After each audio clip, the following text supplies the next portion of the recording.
Oh, she aims at her.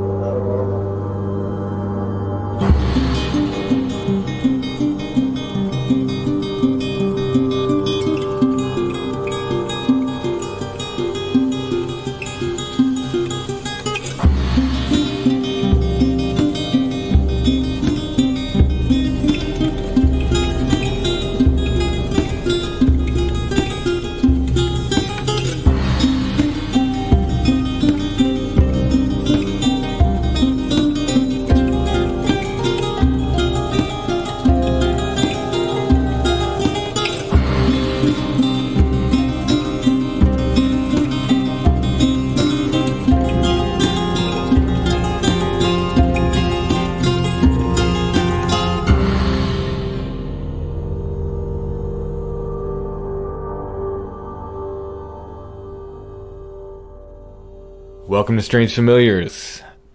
If you've got a story for us, if you've seen something strange or paranormal, a cryptid, UFO, ghosts, anything strange, you can email us, strangefamiliarspodcast@gmail.com. Well, Alison? Yes? It is the 200th episode. Oh, that's a lot of shows. Is this the clip show? No. Oh.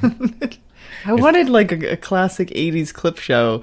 At some point, I plan on doing a sort of a clip show. Okay. It's more you couldn't get the rights to the doodaloo doodaloo doodaloo music. more of a recap than a clip show. Okay. But today is not that day.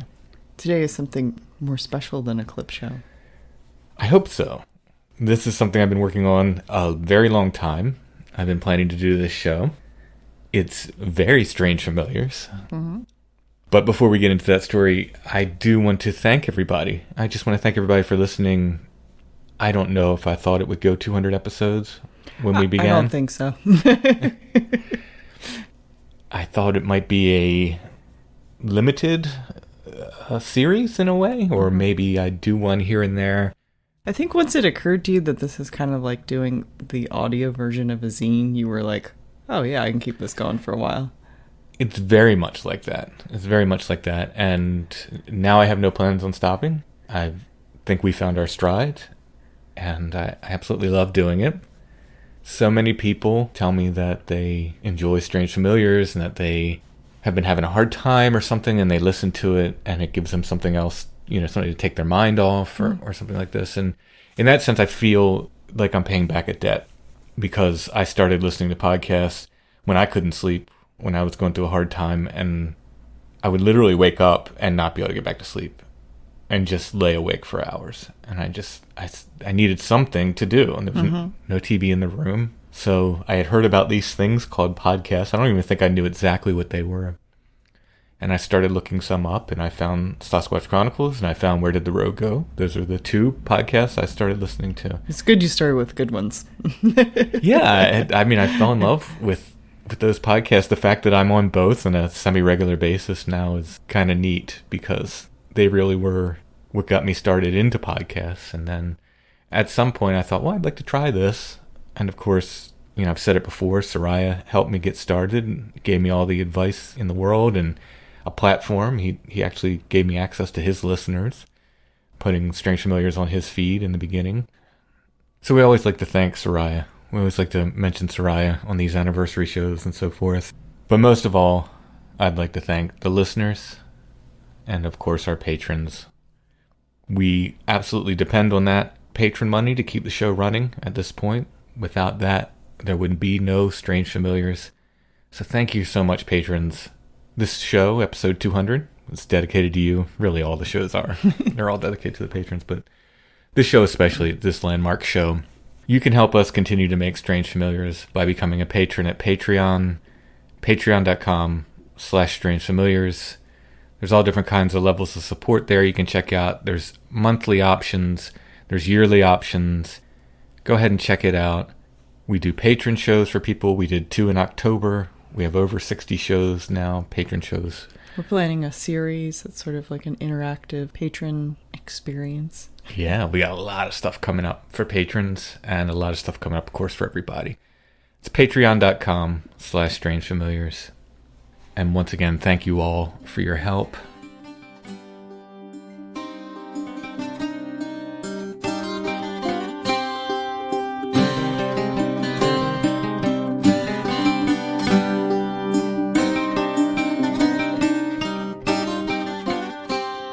should get into this rather extensive outline I've got for episode 200. Wait, you don't just ad-lib all of these? For short episodes, I have. But for something like this, I absolutely need an outline. So this is kind of a good segue between, say, the lone person making a zine about their kind of niche interest, being you in the late 80s, and someone maybe 10 years earlier. Yeah, exactly. This information is taken from what was essentially a zine, published by a researcher in 1981. Most of the information is pulled from this publication by Dennis Palaikis. It was called Night Siege, self-published. Was this kind of in zine form? Yeah, it was like underground newspaper form? Total zine format. It was, it looks like it was photocopied. Maybe it was offset printed, I'm not sure, but it looks like a photo. It looks like a zine from the time, So Dennis Palaikis was a researcher. He was doing Bigfoot and UFO research in Ohio at the time. And he published his findings for this case as this sort of zine-like publication called Night Siege. But before we get into Dennis's stuff, let's lay a little groundwork for Bigfoot in Ohio around that time. Okay. So like the Bigfoot and UFO flaps in Pennsylvania, that was 1973, 1974, and again in 1978. The late 70s and early 1980s saw creatures and all the associated weirdness that goes with them. So we're not just talking about Bigfoot. It's Bigfoot, UFOs, anomalous big cats, poltergeist activity, all the strange stuff that comes together that Bigfoot researchers often don't like to talk about.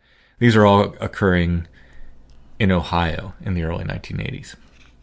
Let's start with an article from the Marion Star from Marion, Ohio, the 26th of June, 1980. Ohio Bigfoot sightings increase. Sightings of a creature known in the western portion of the United States as Bigfoot suddenly have reported from various parts of Ohio. I don't know for sure what it was I saw, but I didn't want to see it again, said Donna Riegler of Marysville, the wife of a Union County game protector.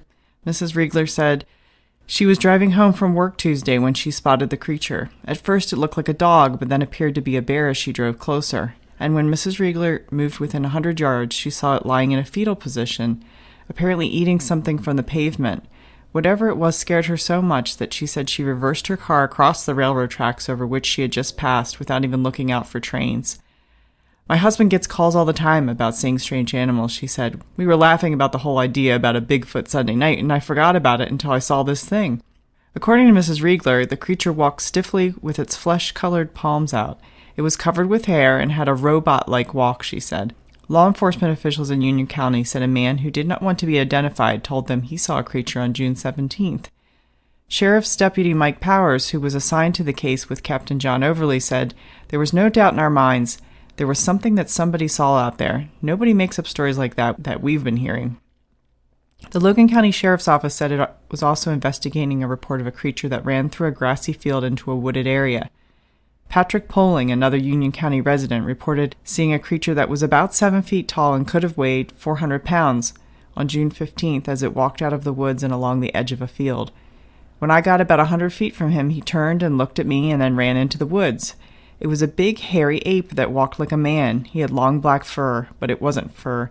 It was hair because it hung down straight. I don't know if his face was black or covered with black hair. Donald Mathis, a neighbor, made a plaster mold of the footprint, and it measured 17 inches long and 7 inches wide. I don't know if it would have occurred to me had it not been sort of common knowledge within the Bigfoot community to make a plaster cast of that. Was that already something people had been doing? People have been doing it since the late 50s. Yeah, so I guess it was kind of... And is there like another arena in which people make, like, do people for fun, like, make plaster casts of other prints and tracks? Like, yeah, is that where it started tracks and stuff, yeah. Okay. So the follow-up to that article you just read notes that experts at the Columbus Zoo were studying the plaster casts. Another article stated that trackers who were observing the prints noted that the creatures seemed to be migrating to the east. So they're thinking at this point there's more than one of them. I guess so.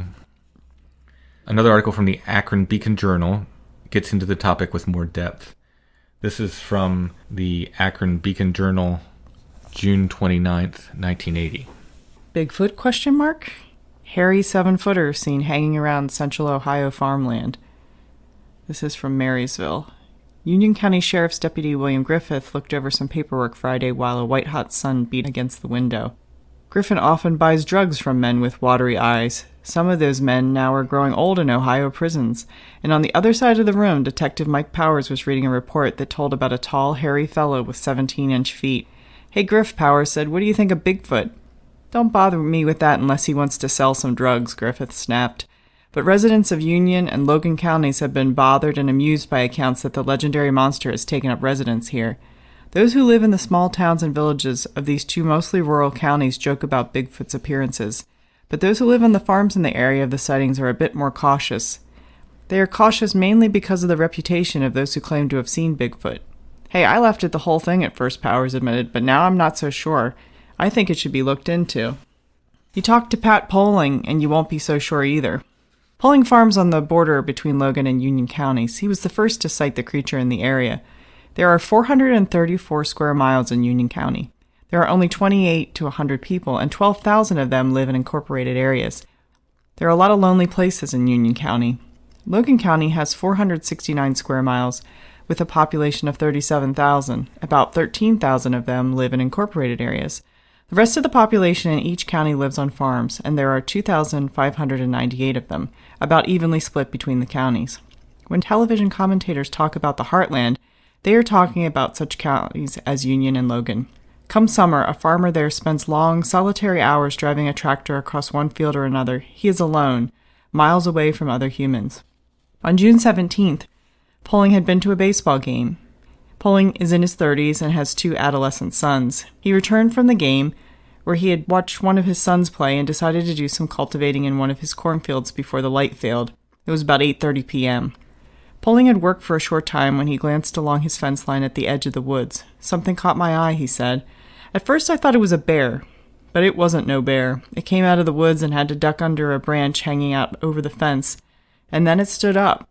It was about 7 feet tall, but maybe more. I mean, it walked with its knees bent a little. It walked along the fence line. It wasn't like anything I had seen before. It wasn't a monkey or a gorilla or anything. I watched it. I was really scared at first. But then I figured it couldn't hurt me as long as I was on the tractor," he said. "So I moved toward it. It was walking along the fence, perpendicular to me. I wanted to see if I could turn it around so I could see its face. So I gassed the tractor to head it off. And that's when it stopped and turned and looked at me. It turned around like this," and Poling crouched, held his hands at his side, and turned his whole body. When facing front, his palms were out in a curious gesture, almost as though in an appeal for understanding. And when asked about the gesture, Poling glanced in surprise at his hands. "Yeah," he said, "like this. This is how he stood." Poling said he's most upset because he could see no facial features, even though he estimated the creature was only about 30 yards away. "I just couldn't see any face. There was just nothing there," he said. Poling is reluctant to talk about his experiences. He's been plagued with phone calls, he said, and goaded by radio and television people to make some controversial statement or another. One television crew came to his home while he was in the fields and took his 2 sons and talked to the boys and talked them into taking them to the site where the creature was spotted. "I'm tired of it," he said, and shook his head. "I refused to go on TV. The radio called, and I said I wouldn't go on the radio, and they said okay, and then they taped the telephone call. One television station told me everybody wants to be on TV, and I told them I didn't." Tired of the whole business, too, is Donna Riegler, a legal secretary, the wife of a Union County game protector. She was on her way home Tuesday, about 5:30. It had been a hot, muggy day. The sky darkened, electricity crackled, and when the rain came, it fell in large drops. "I was in a good mood. I just wanted to get home," she said. "I went over the railroad tracks slowly. I always do because I don't want to knock my wheels out of line. And then I saw this thing laying on the road, hunched over. I thought it was a big dog at first, and then it stood up, and I thought it was a man. I thought he was crazy laying on the road. I couldn't figure out why he was out there. He had no golf clubs, no luggage, and then he turned around and looked at me." She said the creature was about 60 yards away. Mrs. Riegler was asked what it looked like. She stood up, bent her knees a bit, and then held her hands, palms out, in the same gesture of appeal that Poling had taken. When that was pointed out to her, she glanced down at her hands, surprised. "Well, yes, that's how he stood," she said. Mrs. Riegler said she could see no facial features. "I was scared," she said. "I was afraid he was coming after me. Maybe he didn't really come toward me. I was just scared." She said she backed the car over railroad tracks and onto another road. She said she stopped at a stranger's house, was admitted, and broke down sobbing, and when she collected herself, she said she called her husband. Both Poling and Mrs. Riegler are believable witnesses. Each reacts with suspicion when asked about the creature. Believable, too, is Larry Ramey, 27. Ramey sighted the creature Thursday night. He was on a tractor in Logan County just across the border from Union County. He said the creature came out of the woods, saw 13-foot, 270-horsepower tractor, and came toward it. At first I thought it was Al or Billy, he said, meaning 2 other men working with him, but then I saw it wasn't them. It was big. He said the creature went back into the woods when another tractor approached. So there's a sidebar in the article, too, that says 5 have sighted big hairy creature. Oh, so it gives most of these individual accounts, except for this one by Ray Quay that we've not read about. Okay, let's hear that one. June 19th, Ray Quay said he came around to his barn and saw the creature, yelled at it, and it walked off into some heavy undergrowth. Quay's son Thomas said he saw the same creature a little later. So are they basically describing the classic sort of Patty turnaround? Well, I don't know. When they say they can't see any facial features. Yeah, that, and they're within 30 yards, they said, and they can make out all these other details, but they can't see a face. Yeah, to me that is a very weird detail, and it reminds me of the witness we had on who saw the blacker than black Bigfoot, and he said it looked like its face was imploding. It was so black. I have to say, this doesn't happen too often, but I'm actually getting kind of chills from these stories. Because these people are like, I hate that sort of subjective, like, these are believable witnesses versus these are unbelievable witnesses, but these people don't particularly have a lot to gain and potentially a lot to lose by talking about their stories. So 2 years earlier than these was Minerva, Ohio. The area surrounding Minerva were experiencing Bigfoot activity with what would become known as the Minerva monster. So this was not new to Ohio, these creatures. So this would have been in 78, around the same time as the Pennsylvania Bigfoot flap, this Minerva flap? Yeah, it would have been right around that same time, maybe a little bit later, maybe a year later. The Minerva monster can be a show for another time. We can do a show on that at another time.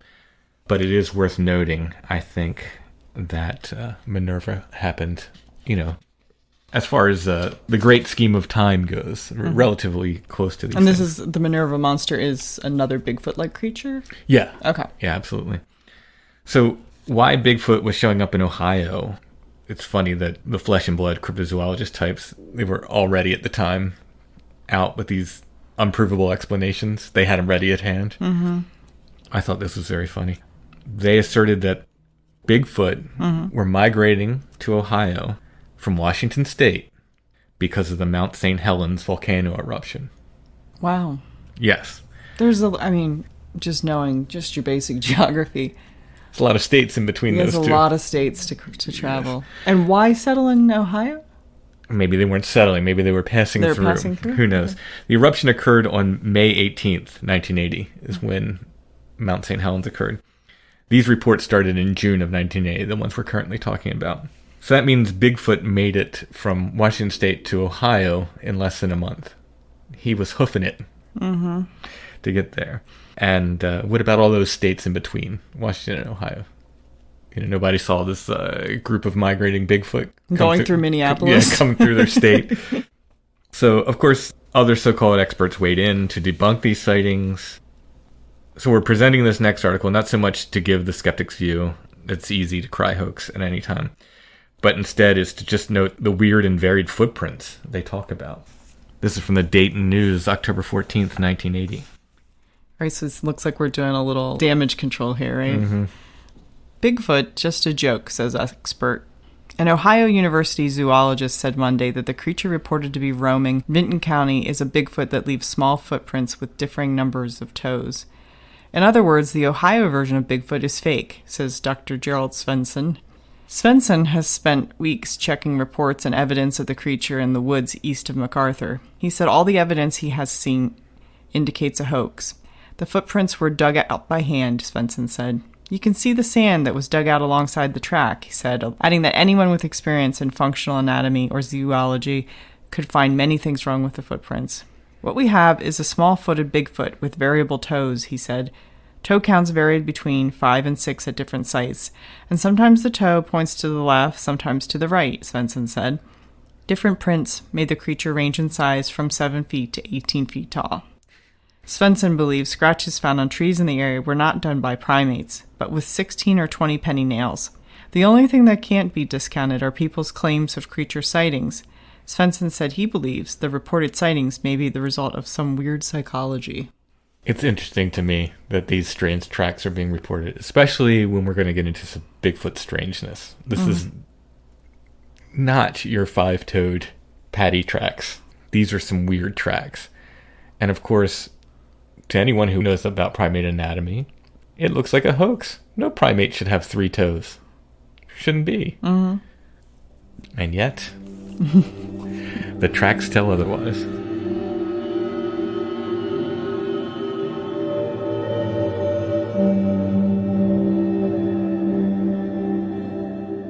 So the night siege events that Dennis Palaikis wrote about, they take place around Rome, Ohio.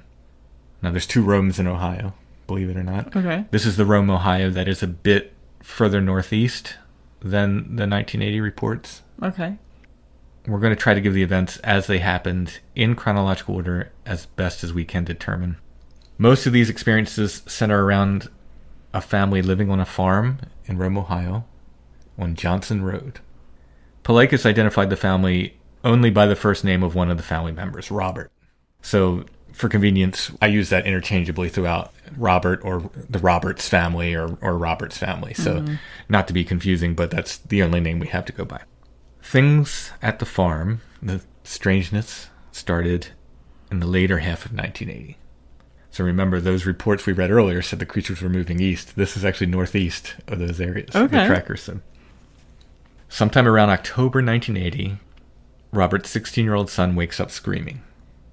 If we're playing along in Strange Familiars bingo, let's go for the adolescent in the household, or the young adult in the household. Yeah.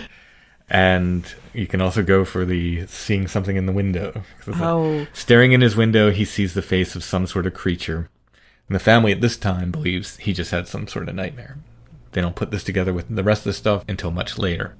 In December of 1980, a deer is found dead in the nearby woods, and its side appeared to be ripped open by something with claws. But then in the late spring of 1981, things begin to really heat up around the farm.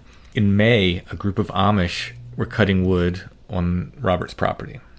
They brought with them 600 pounds of livestock feed into the woods for their horses. The next morning, they found the bags torn open, again, by something which seemed to have claws, tore these bags open. The following day, Robert heard shots coming from the area where the Amish were working. When they came out of the woods, he asked them what they were shooting at. The Amish claimed that they were shooting snakes. However, when they brought their horses out, one looked to have been attacked by something. It showed what appeared to be claw marks on its side that were 1.5 inches deep. So that's a considerable gouge on the side of the horse. And the Amish refused to discuss the incident. They brought in another horse, like temporarily, but soon they just left the area. They left all their tools in the woods, and they didn't retrieve them for over a month. That is very unusual Amish activity. Yeah, they cut out and did not come back for over a month. In mid-June 1981, a gas line was being cut through a densely wooded region in the area. The bulldozer operator, who was clearing the way for the gas line, came upon this clearing. It was completely cleared. 40 square feet, he said, completely bare. No grass, no weeds, not even any rocks. And the only thing there were 4 huge holes dug in the ground. He said they were about the size of 50-gallon drums, oil drums, just dug into the ground, these 4 holes, nothing else, completely bare ground. So Robert asked the operator if he went around the spot, and he replied, "I get paid to go through things, not around." So he just plowed right through whatever that was. Can I make an observation here? Yeah.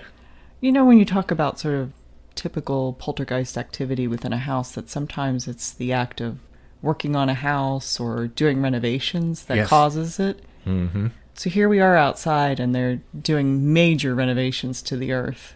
Yeah, digging into the ground, as I often say about digging into the ground. So many of these places where I find this activity, people have been digging into the ground. I mean, mines and quarries and all kinds of stuff like that. I mean, if it was enough to have him leave when the ground exploded in Washington State, imagine what this was going to disrupt. The Roberts family, they kept both ducks and chickens on their farm. On June 15th, 1981, 4 ducks and 1 chicken entered the woods. They did not leave the woods. Again, if we're talking Bigfoot strangeness, deaths of fowl, right up there. Chickens always go missing and found dead and so forth.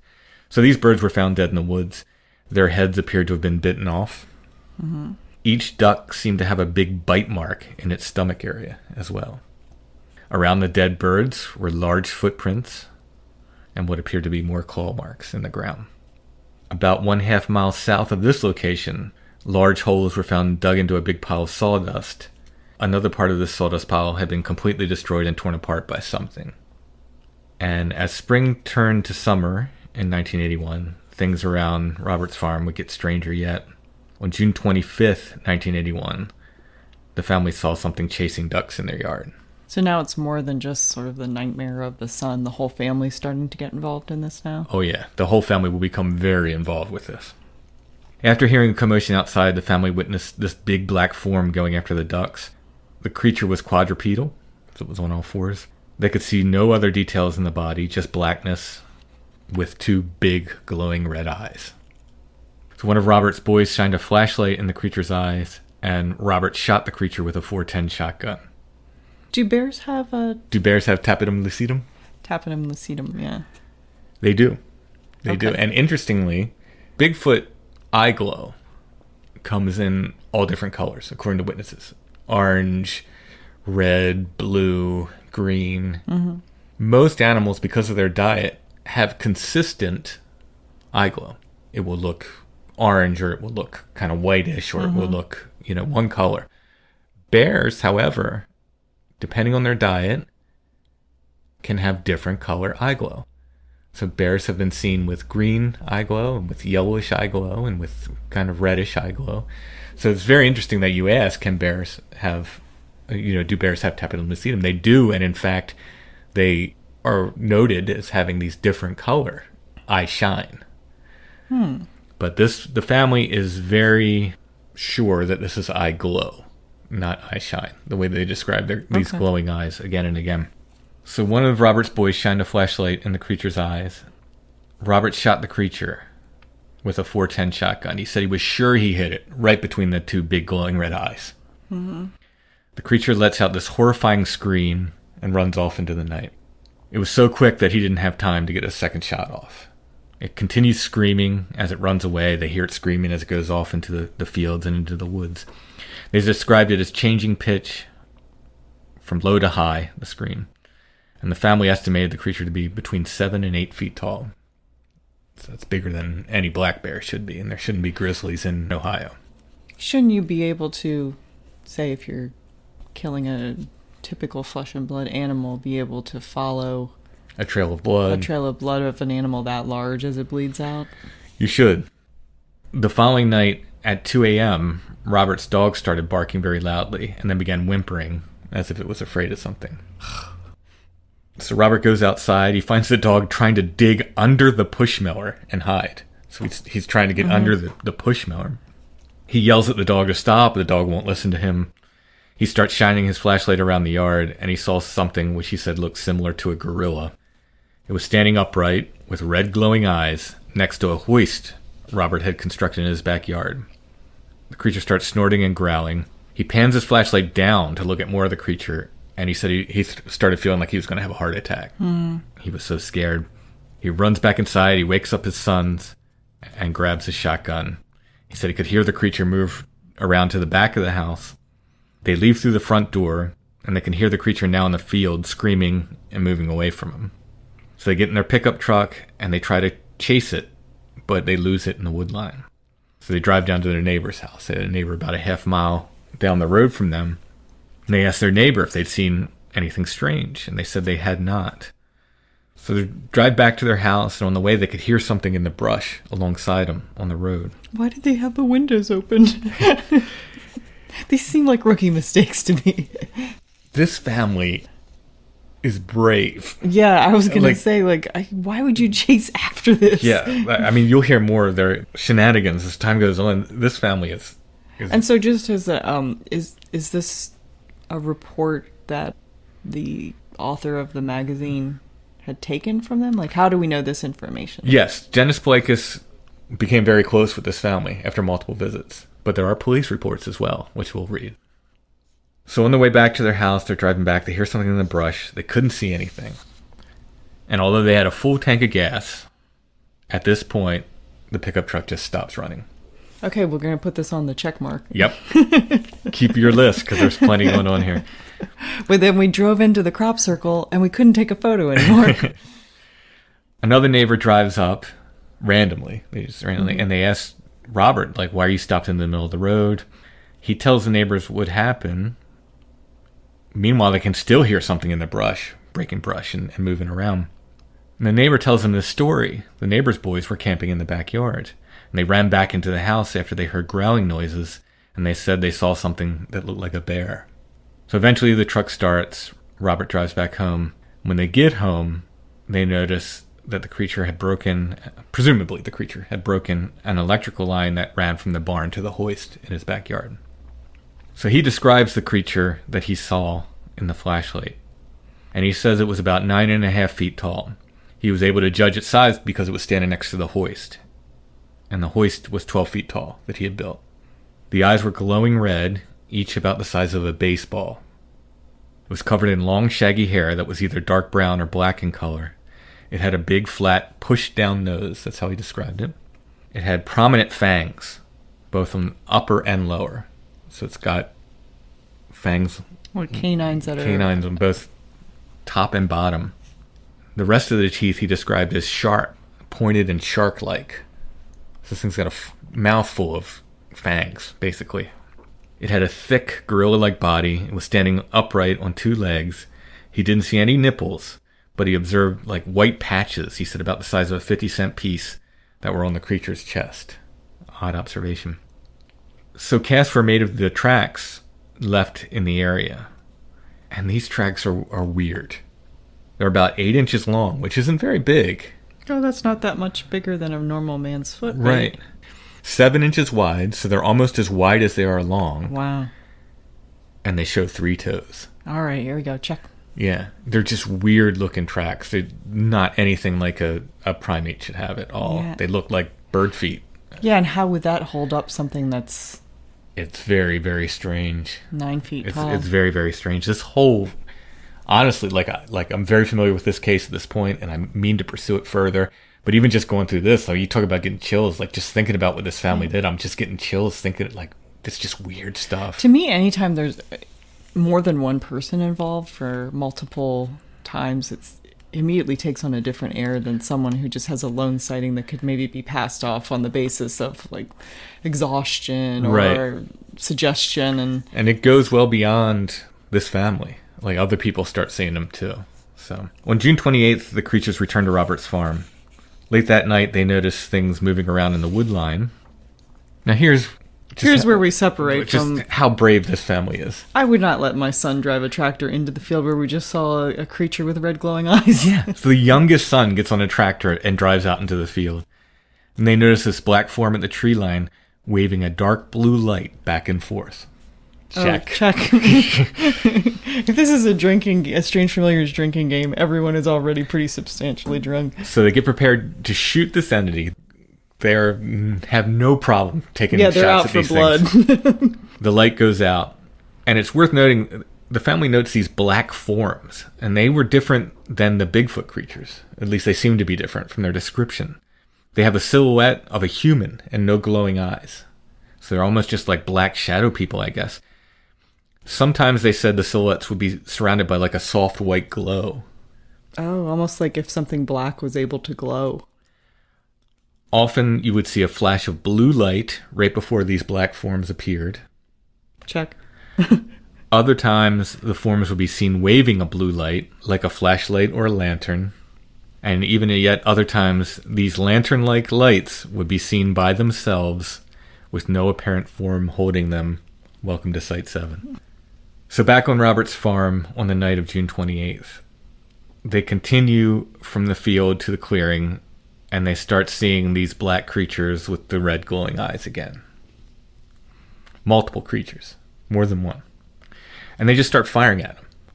So this must be pretty late at night, because this would have been the time of the year where it wouldn't get dark really, like totally dark till about 9:30, 10 o'clock, right? Yeah. They end up using 2 full boxes of shotgun shells. They shoot at these creatures. Eventually they hit one, which they said falls to the ground on its stomach. They observe the eyes drop to ground level, these glowing red eyes. They continue to fire at this thing while it's down. They're just unloading shotgun blasts on these things. But they see 2 more sets of red eyes approaching this creature.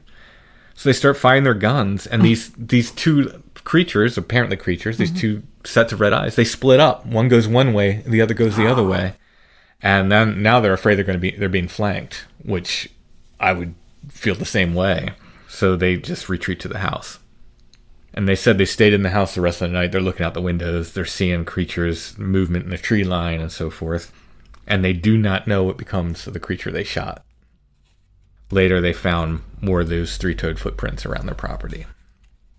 This is a story that, in my mind, is right up there with Skinwalker Ranch. Yeah, that's what it reminds me Yeah. of. Please tell me that the mother is in the house just starting to pack boxes.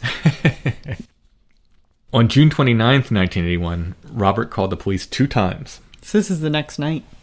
Yep, this is all a very compressed time this is happening. The first time they called was at 5 a.m. They called for suspicious activity around their property. We have the police report. It reads as follows.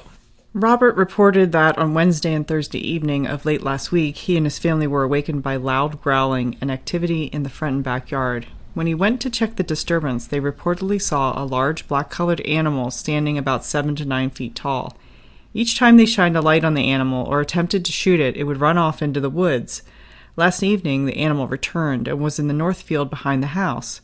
Robert and his sons chased the animal toward a clearing in the north tree, where they said they saw 3 pairs of large eyes. They fired several shots at the animals and were waiting for daylight to check for any signs. I checked the area along with Mr. S. and saw no signs of blood or tissue. We did discover a few large prints on the ground, but they were distorted. Mr. S. said he called our offices in Game Warden Kelly last week, and he was told nothing could be done unless a clear print could be obtained. Mr. S. mentioned that he had lost 4 ducks and a chicken since the activity had started, and advised of other incidences where horses belonging to Amish loggers and other farm animals had been attacked. So at 11 p.m. the same day, the police were called out to Robert's farm again, this time for suspicious noises, and this police report we have as well. I arrived at the above location and met with the Robert family. They explained that they had been hearing strange noises on their property for the last week or so, and said that they had seen a huge animal also at nighttime. He said that it looked like it stood about 9 feet tall. The animal makes a really loud growl. He said it looked like it could be a bear, and it always had been dark when they saw it, so he hasn't gotten a really good look at it. They have found large paw marks in the ground above his property. Deputy D came to the scene with a shotgun, and Sergeant F arrived also. We checked the area with our spotlights, but didn't see anything, and resumed our patrol. So by July 1981, researcher Dennis Poliakis is on the scene. So has he been involved with other investigations? Yeah, he was one of these guys. I imagine he was probably in contact with Stan Gordon back in the day. He's part of this sort of network of guys that are doing this like early paranormal, yeah, 40 kind of research. And because he's the closest, he gets the... Yeah, he was very close to Rome. So Poliakis said of the Roberts family, and this is a quote, "When I first came on the scene, I found obvious things straight off that substantiated their story. There were 2 ladders up against the family house. Up on the roof were coffee cups, flashlights, and coats. The yard was covered with spent shotgun shells. The family was in a great state of agitation and stress. The family appeared to be honest, troubled, and confused by what they were going through." Poliakis finds a trackway in a field nearby, which consisted of 40 or more 3-toed tracks. There's a 6-foot stride between the prints, but there were places where the trackway just stopped. What you mean where the footprints end? Where the footprints end, only to resume again some great distance away. Another trackway was found, which led to the back of the house, where the creature seemed to have dropped to all 4s. On July 1st, 1981, the Valley News of Orwell, Ohio, printed the following story. Strange beast roams in Rome, Ohio. A Rome family has reported a large mystery animal roaming around its home and terrorizing horses and other farm livestock. The family on Johnson Road reported that it shot at the black animal described as between 7 to 9 feet tall Sunday. Sheriff deputies did not find any animal, but did find some large footprints near their home. The animal reportedly showed up on Wednesday, and the family said loud growling and commotion in the yard awakened it. The family said every time they shined a light on the animal, it would return to the woods. The animal came back Sunday, and the family chased it into a clearing where several shots were fired. It is unknown if the animal was hit. So Robert's family took to staying up on their roof to keep watch. And we've heard this before with these sort of Bigfoot sieges around the country. Other people have reported that. I think Hanobia, the siege of Hanobia, and I might be pronouncing that wrong. The family did the same thing. They got up on the roof. There was one in Kentucky where the same thing happened. The family would get up on the roof to kind of like keep an eye out and watch Have for the these high creatures. ground. Yeah. Don't they know they can climb up on the roof and make noises? Exactly, right? On the night of July 1st, 1981, they're on the roof and they witness multiple strange sights. First, two of the family members witness a series of lights hovering above the trees. They saw 4 lights. They described them as somewhat blocky, the size of huge tanks. I guess like propane tanks or something. Oh, like a UFO? Yeah, they're seeing UFOs. Oh, okay. The lights changed in color from red to blue to yellow to what the family reported as something that looked like black. Something? So like a black light, They talked about that before, kind of like those black forms that had like an aura of another color. Yeah. At some point, they witnessed this bright white light shine down from one of the objects that lights up an area on the ground about the size of a half acre. They said it was lit up bright as day. Oh, here we go. While they're viewing these lights, they hear something which sounds like a woman screaming. Check. Coming from the trees. Yep. I'm sorry, I'll stop my check. There's almost too many. How about if we'll just uncheck them if they don't? So these hovering lights go out, but once again, these humanoid black forms appear in the tree line. And whenever the family would shoot at the forms, they would issue a scream. So they're just willy-nilly firing at these things at this point. And they don't know also if the fact that they fired off all of these rounds has alerted anyone, including like a police officer or someone who might be investigating, that they're just wildly shooting into the woods at. There's a lot of craziness like this. Like, we'll get into it. There's some points where it's like they're pulling the trigger and it's like, you are lucky that it wasn't a person. And stuff beyond guns. We'll get into it. It's wacky. So whenever they would shoot at these black forms, they would scream, and then these glowing eyes would light up in the woods. So then they'd shoot at the red eyes with no effect, and they could see these black forms, they said, running to the left and right of whatever they targeted. And they thought that the red eyes were watching them, but somehow also being used as a distraction from these more human-like black forms. So they believe they hit the black forms more than once. Each time they would scream and run off. Later that night, they noticed 2 sets of glowing red eyes approach from the field and stand beside their barn. And they tried to talk to these entities from the rooftop. They tried to say, hello, what are you doing, whatever. We're going to shoot you mercilessly, you better go away. They received no answer, so they shoot. And the creature screamed and ran off. This is the part that's really freaky to me. After this, they noticed something which looked to them like their horse standing in the field. But they were 100% sure their horse was locked up in the barn. Now, I would not have been so sure as that. I would have thought maybe these things set the horse free, right? But they knew they said they knew it couldn't be their horse, so they just start shooting at this But horse. it could be somebody else's horse. They hear the horse scream, and not in the voice of a horse. It's screaming in the voice of one of these creatures, and runs off. Oh, like a shape-shifting thing? Yeah, I mean, that's what it sounds like. So they come down off the roof and they check the field. No hair, no blood, just a set of what they called strange prints. Now, I don't know what form they took. That's all they said, strange prints. Still on the same night, up on the roof, another object flies overhead. And they said this object was shaped like a cigar box, and it was flying about 200 feet above them. It had blue lights around the exterior, with a brighter red light in the center. And they said it was completely silent. It wasn't like any other, plane or something. They couldn't hear an engine. So Robert has his sons brace his feet, because they're on the roof, remember? Mm-hmm. And he shoots up at this UFO. Up in the air. Yeah, so they're bracing his feet so he doesn't fall when he shoots. Oh, because they're on the roof. He's got his sons bracing his feet. And he shoots at this UFO going above them. He hears a sound like breaking glass, and the red light goes out. But nothing else happens. The object just continues on its way. So, he shot the lights out of the back end of a cigar box-shaped UFO as he's shooting off the roof with the ricochet such that his kids have to hold him down. Right. It's so the only noticeable effect from this shot seems to be that he shot this red light out. He just got the tail light out of it as it's going by their house. Crazy. This is why this case isn't better known in the paranormal world. I will not know, because this is just insane. Absolutely insane. Back up on the roof, 3:30 a.m., same night.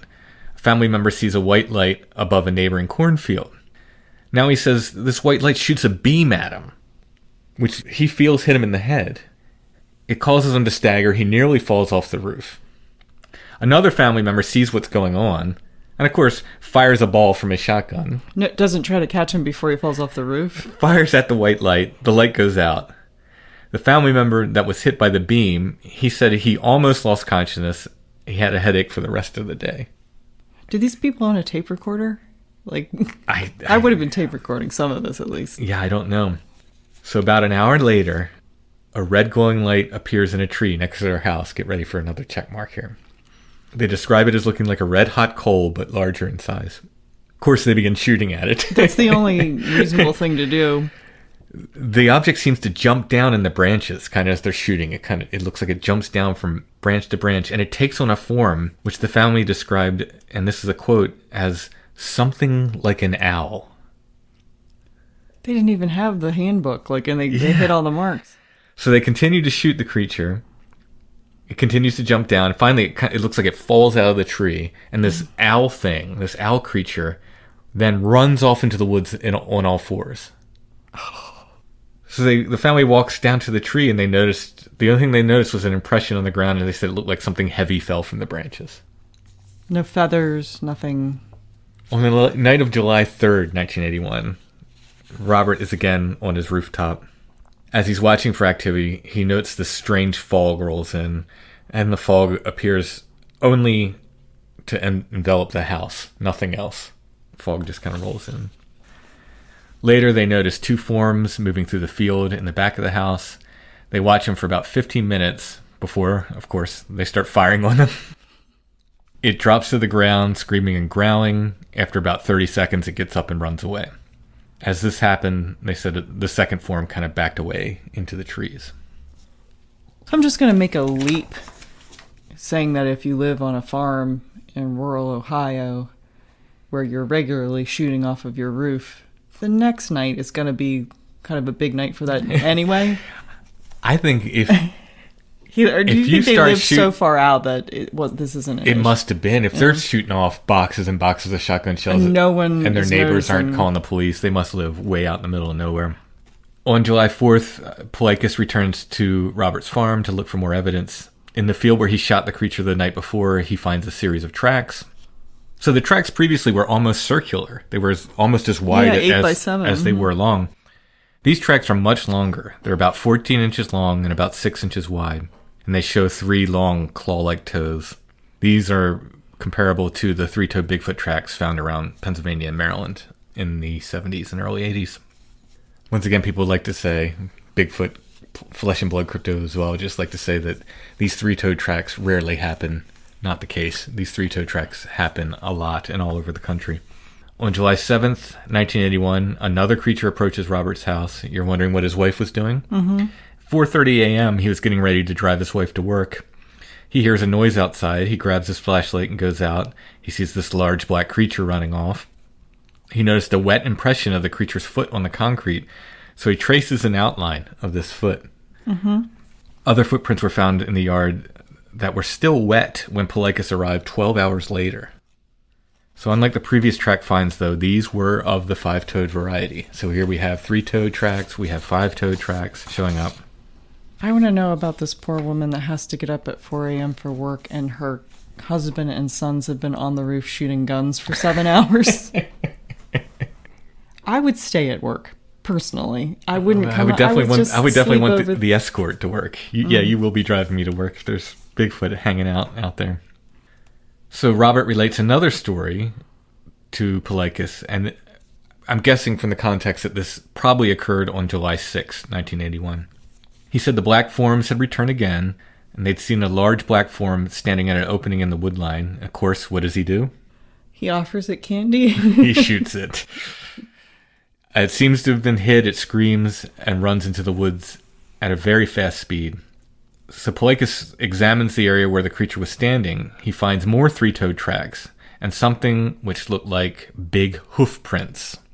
Hooves the size that, according to Polikis, said did not come from anything of earthly origin. So now we have 3-toed tracks, we've got 5-toed tracks, and we've got weird hoof prints as well. In a nearby grassy field, Polikis finds more 5-toed tracks. He said these were impressed into the grass by something that stepped down hard and with great weight. Stranger than this, however, is the grass around these tracks, and I've seen photographs of these. It's swirled in a clockwise pattern around the tracks. It looks like a crop circle. Oh, that's what I was thinking, yeah. Around these tracks. They're really, really bizarre.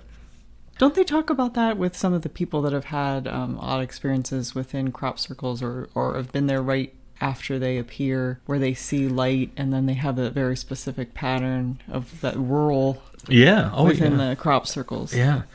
So Polikis he'd been investigating Bigfoot and UFOs for some time at this point, and he called these tracks, this is again a quote from Polikis, one of the strangest things I'd ever seen. They are really bizarre. Did anyone take a picture? Yeah, I think there's photographs of these tracks. In all, 5 prints were found with this swirling effect, each spaced about 6 feet apart, and they found more 3-toed tracks as well.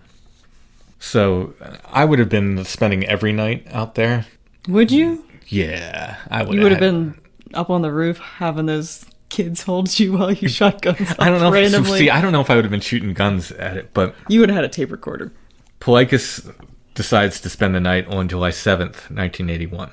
And he brings with him fellow researcher Willard McIntyre. Willard McIntyre was from Maryland. So they must have been in contact, these researchers, this network of researchers, and he comes in from Maryland to be part of this research team. And this guy is something else. We'll get into more stuff about him. He's a cowboy. More than this family? Oh, yeah. Yeah. So the researchers arrive at the house. They find the family loading their guns. They're getting ready for another night. It's nighttime. Yeah. One of the family members reports already at this point seeing glowing red eyes in the tree line. So the investigators approach the wood line. They see this glowing figure step out of the woods on the other side of the field.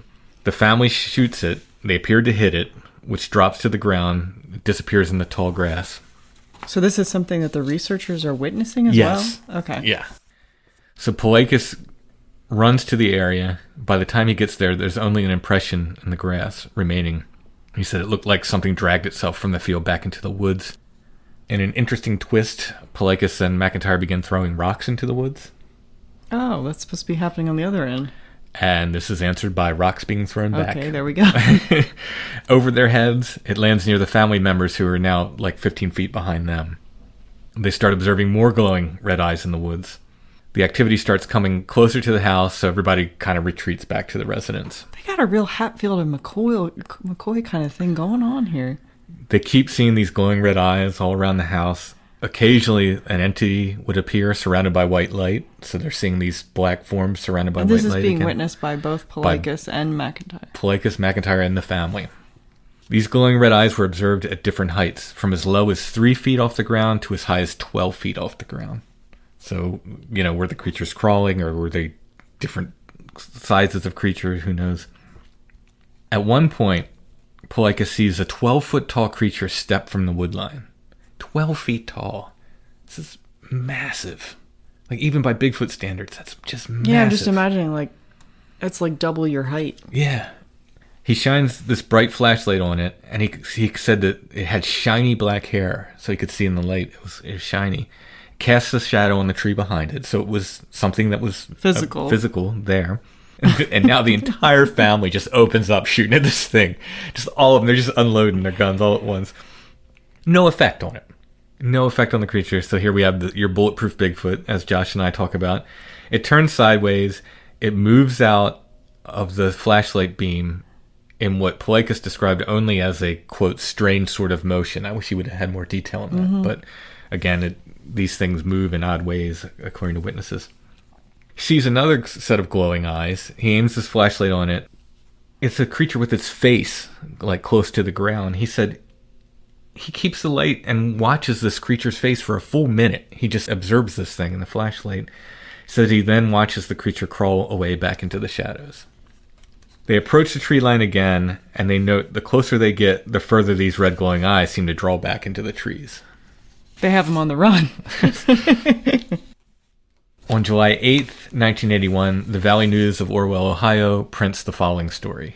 Orwell, Ohio. Rome's strange beast. Is it fact or fantasy? Principal figures involved in the mystery of a strange beast or beasts that once again are being reported on Johnson Road here are refusing to comment or to talk to the media.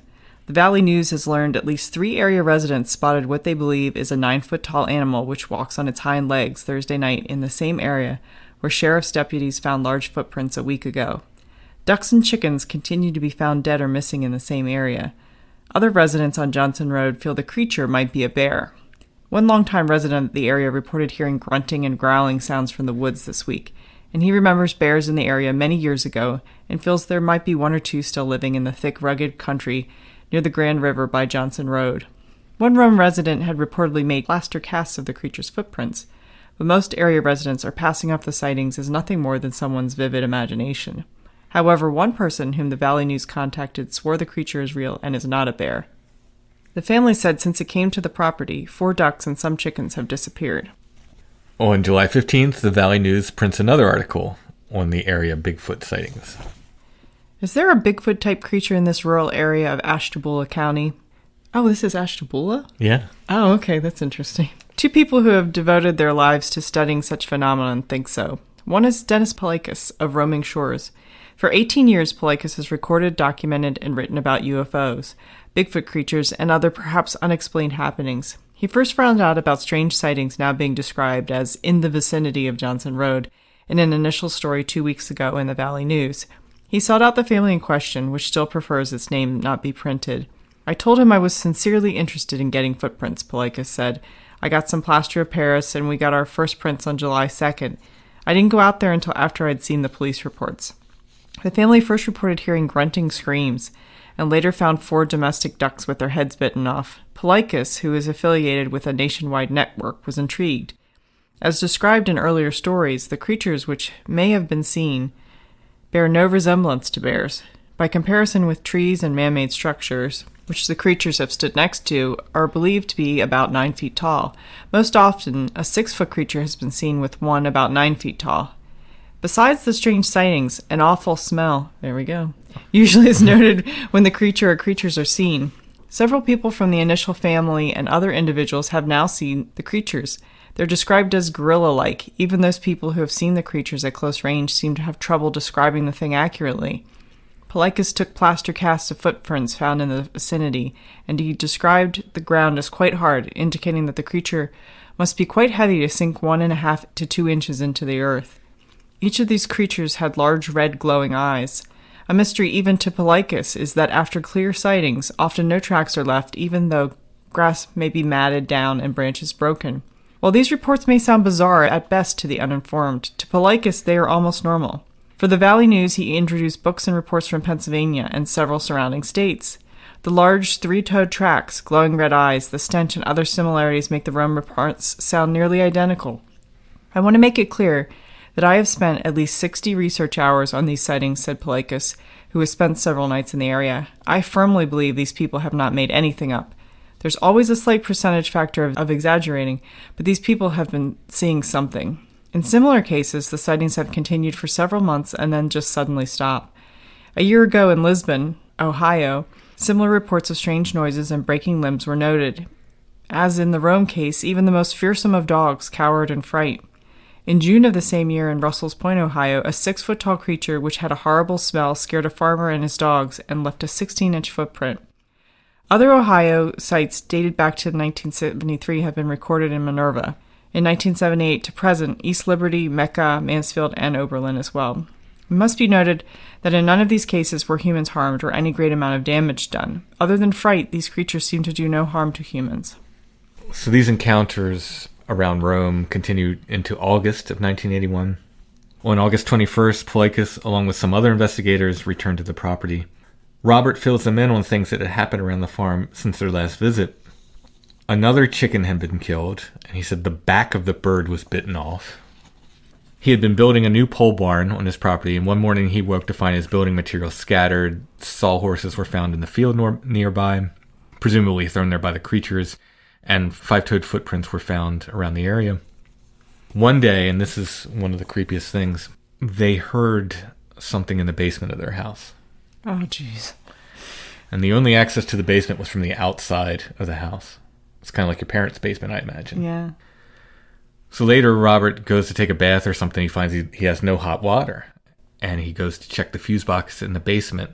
He finds the fuse box smashed, and he says it looks like there are finger impressions in the metal. It looked like something just grabbed the fuse box and just smashed it in. Are there pictures of that? I did not see any pictures of that. I do not know.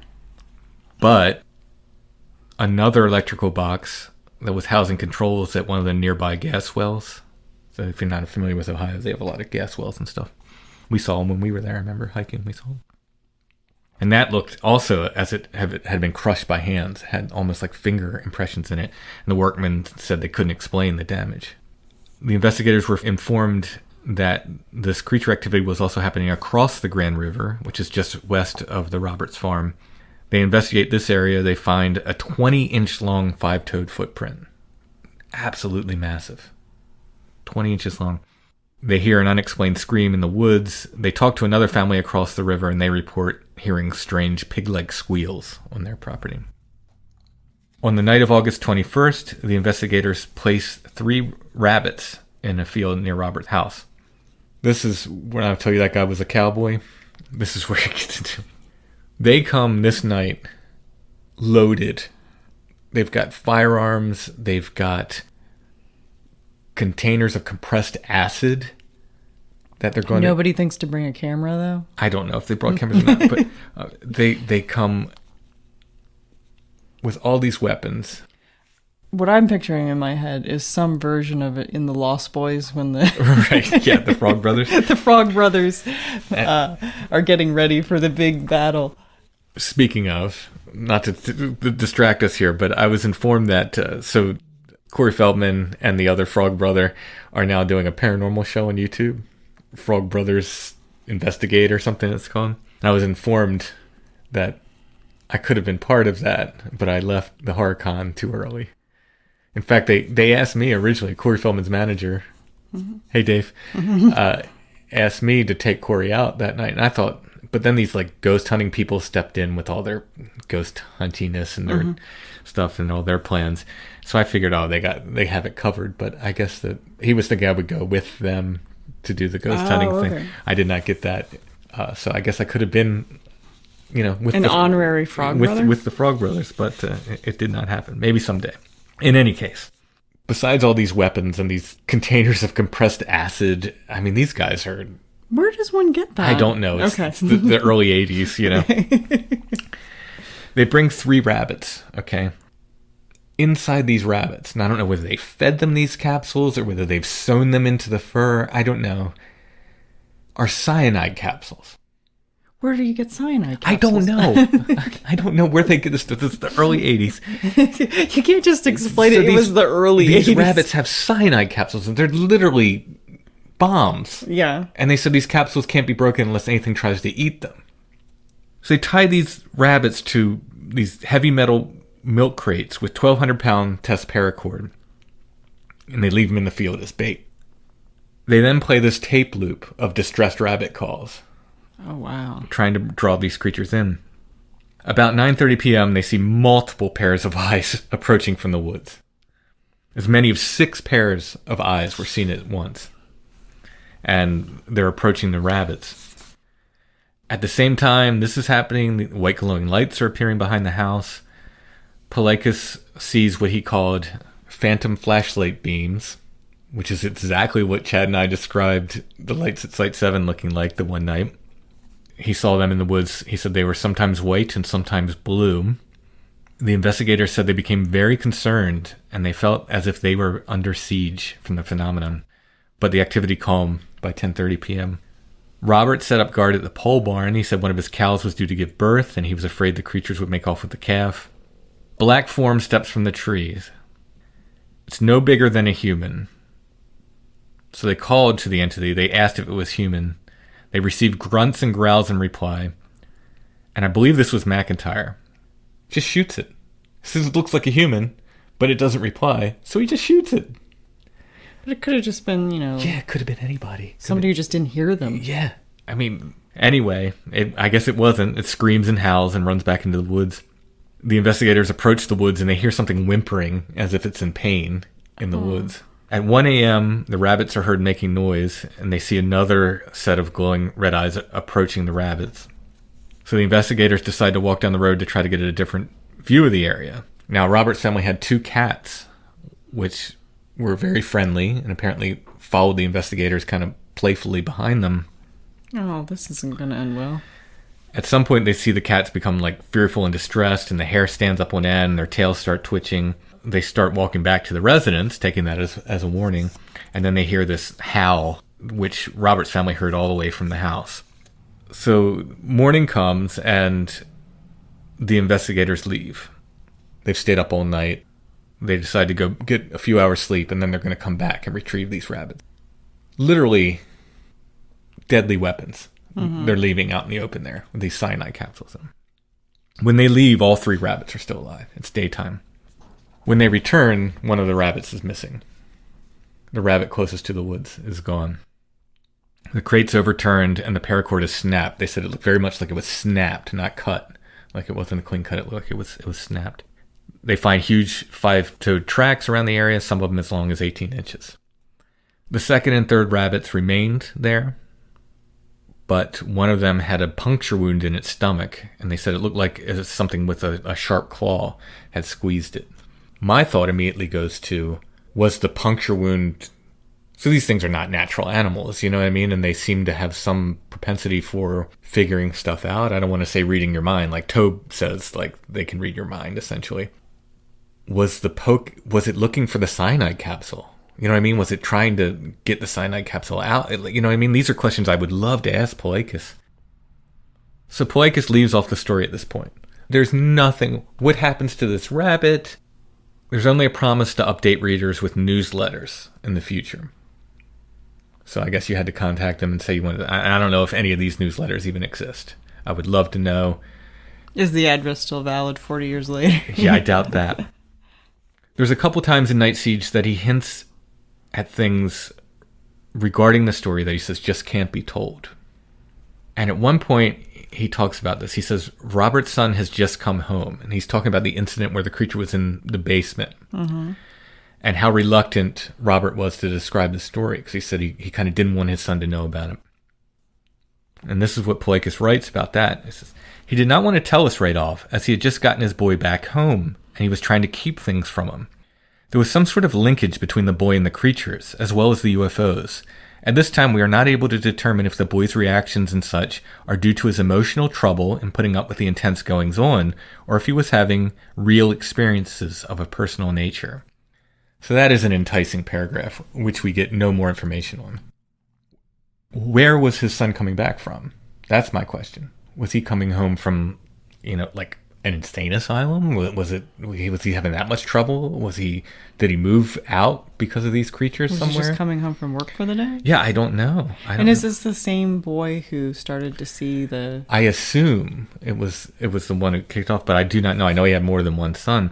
So, what are these so-called personal experiences he was having? I would love to know this information. I really love to know. So is this a case kind of like, your Salem witch trials where the first couple people start to have fits, and then pretty soon everyone's having fits? And there are witches everywhere. Yeah, I don't know. I think if you see one of these things, I think it would be frightening enough that every bump in the night for a good long while afterwards. I think forever. Yeah. Might be another, but here's the thing, though. The curious part about it is if you really legitimately thought that someone else in the family was experiencing something due to a mental health issue, my first reaction would not be to climb up on the roof and shoot at someone else's delusions. Yeah, I mean, who knows? Who knows? I am extremely curious to talk to any parties involved in this case. I have tried to track down Dennis Palaikis and McIntyre without much luck. If anybody listening can put me in touch with Palaikis or McIntyre or any of the parties involved in this case, I would absolutely love to talk to them. I want to do more digging. I want to find out what happened after this and find out any other details we can. There's got to be somebody listening in close enough portion of Ohio that... I hope so. I really, really, really would like to dig into this case more. It's super interesting to me. Like I said, I feel this is right up there with Skinwalker Ranch. It's one of those cases that just has everything. And speaking of everything... I think we've hit everything, haven't we? Everything except historical reports. You know that's my specialty. From the Evening Review, East Liverpool, Ohio, July 6th, 1897. Same time of year, same night. Yeah. As the big event. Yeah, it is, isn't it? I didn't put that together. Wow. Wild man seen again. He wears nothing but hair, which is long and curly. The wild man who created so much terror among the inhabitants near Rome, Ohio, several weeks ago by his strange actions, has again been seen. Charles Lukens and Bob Forner, while cutting timber a few miles from Rome, claim they encountered a wild man, and after a severe struggle say they were able to drive the gorilla-like object into his supposed retreat among the cliffs. They describe the terror as being about 6 feet tall, and his only covering, apparently, a mat of long curly hair. From their description of the supposed wild man, he is undoubtedly the same seen a number of times several weeks ago. Women and children are now more thoroughly frightened than ever, and are afraid to venture from their homes lest they meet the wild creature. A posse of determined men will scour the country now until the terror is located and captured or killed. So, strange things happening in Rome, Ohio. On the same night of the year. Same night of the year, back in the 1890s.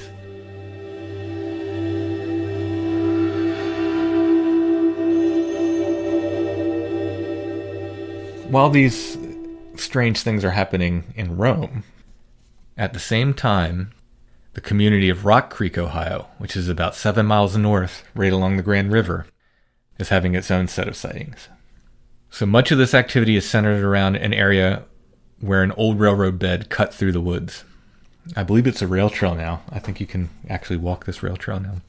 Nearby was an old graveyard worth mentioning, as well as several oil and gas wells. So here we have digging into the ground again. People had been hearing strange bird calls in the area for weeks. They described it as an owl-like call that was not an owl. In mid-June of 1981, a young man's taking a shortcut between his grandparents' house and his parents' house. As he's walking along this railroad bed, he hears some strange grunting and wheezing noises coming from the woods. He continues his walk. He comes upon this swampy area, and at this point, he hears the same grunts and wheezes close behind him. He turns and he sees a 9-foot-tall, hair-covered creature about 20 feet behind him. He described it looking like an overgrown gorilla with long arms and legs. He has a .22 with him, but he knows this small caliber is not going to do anything against this creature. So he takes off running. He's running. The creature is following behind him and walking. It's keeping the 20-foot distance between them. So he's running as fast as he can. The creature's just walking, and it's closing, keeping the same distance. He hears these heavy footfalls behind him. Eventually, he stops to catch his breath, and the creature stops again. He hears it making these wheezing and grunting sounds. He decides at this point, if it wanted to get me, it could have gotten me. So he looks back. He sees the creature. It's now just 15 feet, so it's even closer to him. So he takes off running again. The creature follows again, keeping pace with him at a walk. He's running, the creature's walking, and just keeping the same pace. He finally reaches this path cut through a cornfield. He cut the path himself to the cornfield, I think, to drive his motorcycle or something through, his dirt bike. He cuts through this path, which leads to his grandparents' house. He looks back and he sees that the creature remained in the rail bed. It didn't follow him into the cornfield. He says the entire chase took about 5 minutes from the time he first saw it to the time he gets to his grandparents' house. He arrives at his grandparents' house. He's sweaty. He's confused. He's deeply distressed. His grandmother talks about seeing him, how upset he was. He did not notice glowing eyes or any facial features at all in the creatures. He just described it as a big, black, overgrown gorilla. So Polikis goes to this area, too, to investigate. And he finds 3-toed tracks. He finds a broken and twisted tree. It's broken about 12 feet up, and it's stained with what looks like blood. A few nights later, the young man returns to the area with 2 of his friends. And they begin to hear this wheezing and grunting again, along with breaking brush. The creature pokes its head out of the woods and starts running along the railway bed. So 2 of the 3 boys get a good look at the creature, and they described it similarly to the first creature. However, they noted an odd feature on this one. They said one of the creature's eyes seemed to be way off to the side of its face. The other eye appeared to be normally positioned. What a weird detail. So one of the boys panics, shoots at the creature. He evidently hit it as it falls into the bushes, gets up and runs screaming into the woods. This young man, he's a brave kid. He continues to visit this area and look for this creature, even after these 2 sightings. These people are made of, brave folks. So whenever he goes into this area, he sat on the same mound of dirt. He said he would always just go up there and sit, always on the same mound of the dirt. He encounters nothing else until the night of October 9th, 1981. Again, he's out with 2 friends, and they notice this big black shape step from the woods. And they think it's a hunter at first. But when it gets about 100 feet away from them, they could tell it was the creature. It begins approaching them at a very fast pace, so they all run back to the house. So he revisits the area in the daylight, and he finds the creature had left a single footprint, a deep footprint, that was stomped into the mound of dirt whenever he would sit, right where he would sit every time. It had stomped its foot right into that mound of dirt. He said it was actually, I saw photographs of this tracks. It's another one of those strange bird-like 3-toed tracks. This one's about 14 inches long, right into the mound. So I'm looking for Bigfoot accounts around Rock Creek, Ohio as well. And I find this one. This is on an internet forum. So the poster said they made a drawing, which is no longer viewable. So whenever this post was, I guess the file is no longer viewable. But the witness said he saw a creature, and this is a quote, peering at me from behind a tree in Rock Creek, Ohio, back in 1982. So this is a year after. Yeah, and they could be off a little bit. It really could be this exact same time. Yeah. He said, I didn't post this for debate about whether people think Bigfoot is real or not. This is what I personally saw. I do not remember it looking very ferocious, more curious, I think, but its sheer size and not knowing what it was terrified me back then. It's something I can never forget. And then this comes from the Sasquatch Chronicles blog. A listener writes, Hey Wes, I had an encounter back in 1982 in Rock Creek, Ohio. I was only 10 years old at the time. It occurred alongside a set of abandoned railroad tracks which ran parallel to the Smith & Wesson plant where my dad worked. The plant owned all the property along the way of the tracks, and they gave my dad permission to cut wood. He had a wood stove for heat at the time. It happened on Saturday, August 21st, around 1 to 2 o'clock in the afternoon. I'm positive of the date because there was a TV movie of Flash Gordon on that night, which I was so excited to see. I've been waiting for several weeks, like it was Christmas. I checked the date on IMDb. It also checks because we would always go every weekend, August through October, so we'd have enough wood to last November through spring. My dad had already cut down several small trees and was chopping and splitting logs into smaller pieces, which I would carry back to the truck and stack in the bed. He usually did that so we could fit as much wood in the truck as possible. I had just taken a load to the truck and was walking back to my dad's location when I just happened to look up and saw this large creature peeking out from behind a tree, watching me. It was so close. Probably only 20 to 30 feet away. I froze instantly. It scared the absolute crap out of me. I didn't know what it was. I wasn't thinking Bigfoot for sure. In my 10-year-old mind, I just thought it was some kind of monster. Its hair was very close to the color of Chewbacca. It had lighter colored skin, and it seemed a little bald on top. I don't know exactly how tall it was, but it was taller than my dad, and he was 6'4". I'm not sure how long I stood there, but I let out a pretty loud scream and took off running towards my dad's location. I think my scream scared the creature too because it took off in the opposite direction immediately. I honestly don't remember much after that, as I was out of breath and rambling to my dad. He never saw or heard anything and just laughed it off. He told me I was imagining things and threatened to take away my monster magazines and comics if I didn't knock it off. I've never forgotten that day. I still wonder exactly what I saw. The tracks are now gone and it's a 44-mile-long paved bike trail called the Western Reserve Greenway Trail. I went back there a couple years ago with my wife. We walked back into about the same spot where my dad used to cut wood. I still got very uncomfortable being there. We noticed it was very quiet. No bird sounds, no bugs or frogs, nothing. We didn't hang around long. I have to say, we walked back to the car at a much faster pace than we walked in there. One thing that has occurred to me, looking back now as an adult, my dad's wood chopping did sound an awful lot like tree knocking.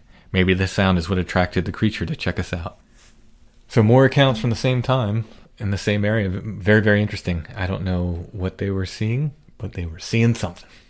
Again, if anyone has any contact information for Dennis Palaikis or Willard McIntyre or any of these researchers involved in this case, or if you happen to know the family involved, anybody involved. If you were a kid at that time period and remember hearing like an urban legend or something that might be relatable. Absolutely. I want all the information I can get on these cases. Again, I feel like this is on par with Skinwalker Ranch as far as what occurred there. Super interesting. Something very, very strange was happening in Rome, Ohio in 1981, and I'd like to find out more about it.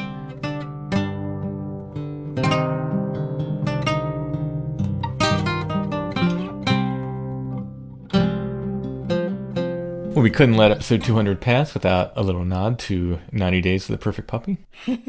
I don't know if they could help with a Bigfoot problem, but they can help with put puppy. You out of business. But they can help with puppy problems. 90 Days to the Perfect Puppy has a relationship-based approach that helps you and your puppy become perfect for each other. They have online sources like video lessons, a secret Facebook group, and of course one-on-one options are available as well. You can find them at sithappens.us. You look for the 90 Days to the Perfect Puppy link at the top of the page. They can help you understand how your dog thinks and apply proactive training methods so you and your puppy can become perfect for each other. Whether you're having problems with mouthing and biting, potty training, fear and nervousness, barking, chewing on furniture or shoes or other things your puppy shouldn't be chewing on, crate training, hyperactivity issues, leash training, and more, 90 Days to the Perfect Puppy can teach you what to do and perhaps more importantly, what not to do. Again, you can find them at sithappens.us. Look for the 90 Days to the Perfect Puppy link at the top of the page.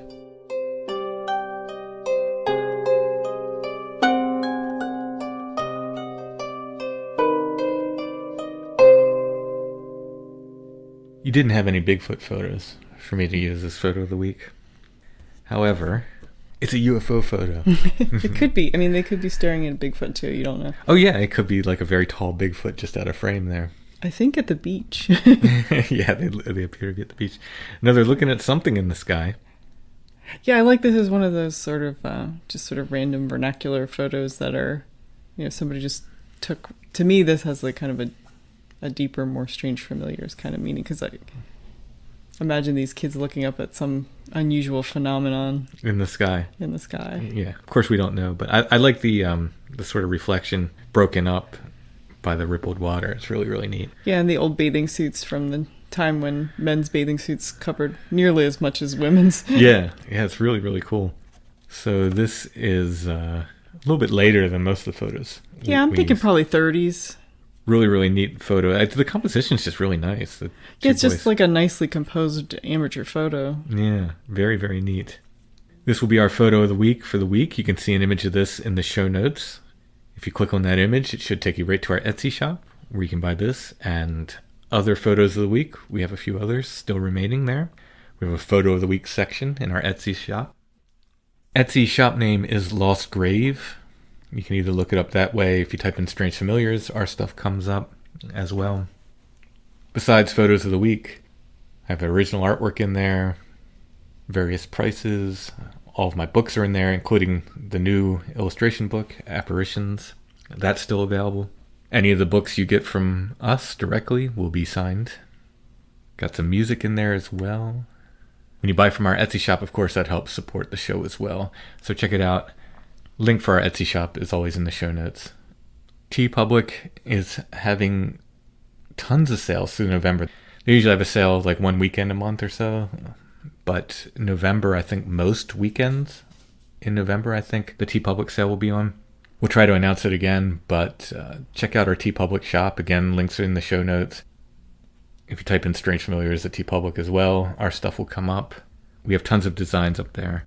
Check that out for Strange Familiars t-shirts and more. If you're on Etsy, checking out the Strange Familiars shop, make sure to check out our friends Karmic Garden, etsy.com/shop/Karmic Garden. They have soaps, scented sanitizers, natural cleaners, candles, beard balm, and more, as well as our bespoke curated Strange Familiars scent. Trusted remedies made from Mother Nature.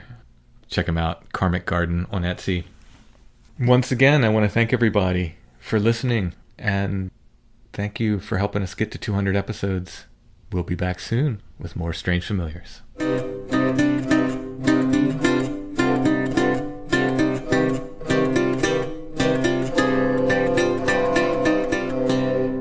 Strange Familiars is a production of Dark Holler Arts, music, books, art, podcasts, and more. darkhollerarts.com. Intro and background music is by Stone Breath. Go to stonebreath.bandcamp.com for more. Strange Familiars is on Facebook. Facebook.com/Strange Familiars, where you can join the Strange Familiars Gathering group and interact with other listeners. And we are on Instagram at Strange Familiars.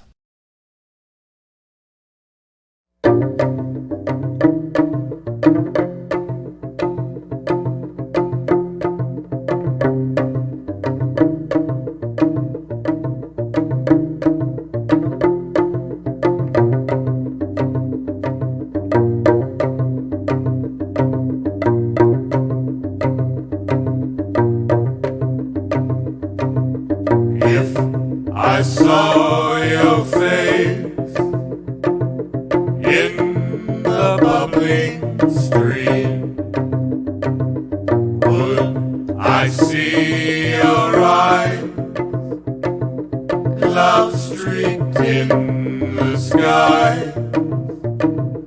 Oh, mother, why do I sit in tears,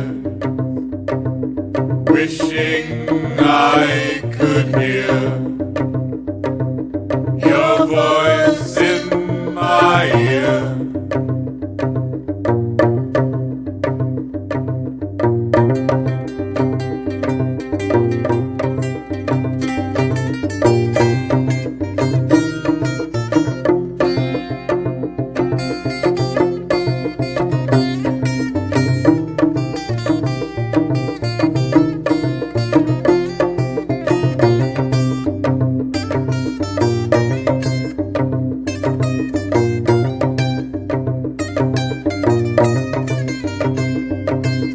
If I held your hand in the still water,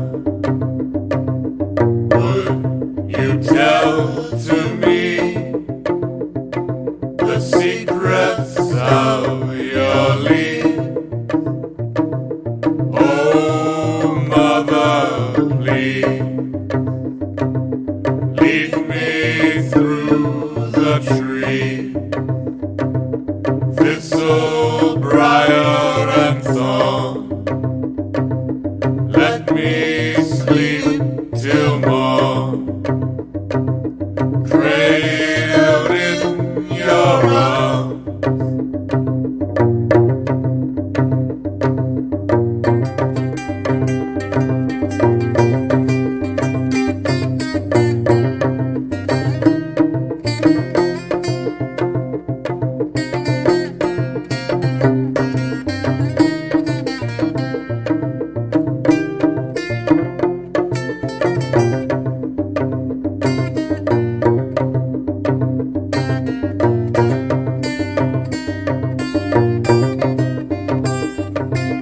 If I placed your heart shining in the lamp,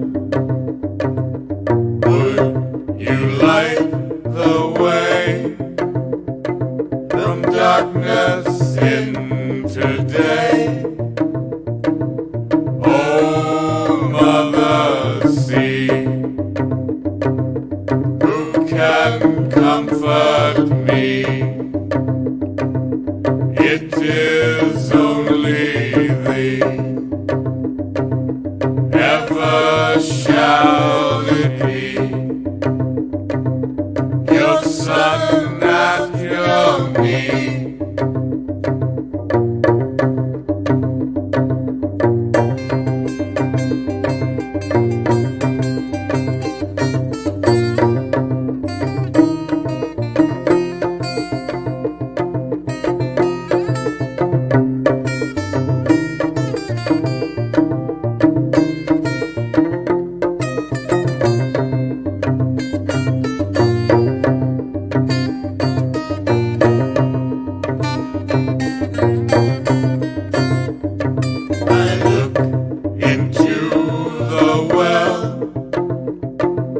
See a rippled form. I look into the sky and see a gathering storm. Oh, Mother, when will you call to me? Your son waits here for thee.